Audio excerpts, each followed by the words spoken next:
My name is Dr. Anthony Levatino. I'm a practicing obstetrician-gynecologist, and I performed over 1,200 abortions. Today I'm going to describe a first trimester medical abortion. This is a procedure in which the mother swallows pills in order to terminate her baby, and it is performed up to the 10th week of pregnancy. The procedure involves 2 steps. Step 1. At the abortion clinic or doctor's office, the woman takes pills which contain mifepristone, also called RU46. RU46 blocks the action of a hormone called progesterone. Progesterone is naturally produced in the mother's body to stabilize the lining of the uterus. When RU46 blocks progesterone, the lining of the mother's uterus breaks down, cutting off blood and nourishment to the baby, who then dies inside the mother's womb.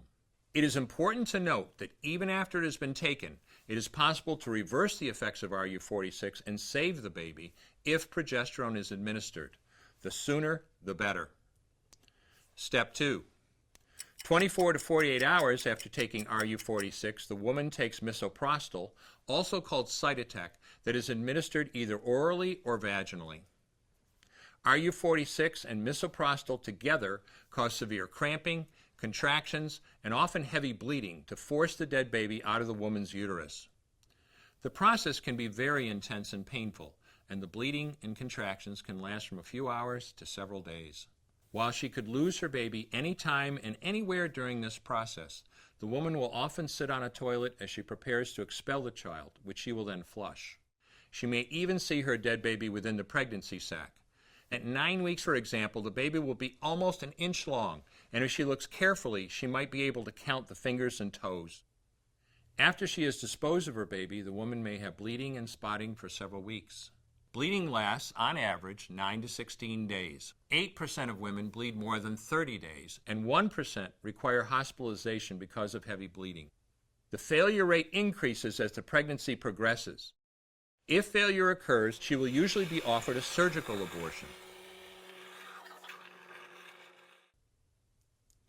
For the mother, medical abortion often causes abdominal pain, nausea, vomiting, diarrhea, headache, and heavy bleeding.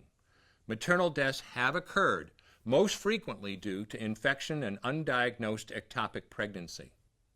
As I mentioned at the beginning, I'm Dr. Anthony Levatino, and in the early part of my career as an OBGYN, I performed over 1,200 abortions. One day, after completing one of those abortions, I looked at the remains of a preborn child whose life I had ended, and all I could see was someone's son or daughter. I came to realize that killing a baby at any stage of pregnancy for any reason is wrong. I want you to know today, no matter where you're at or what you've done, you can change.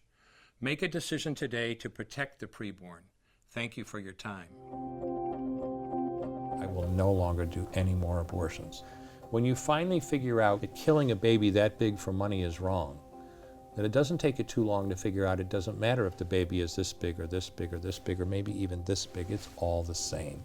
And I haven't done any since then, and I never will.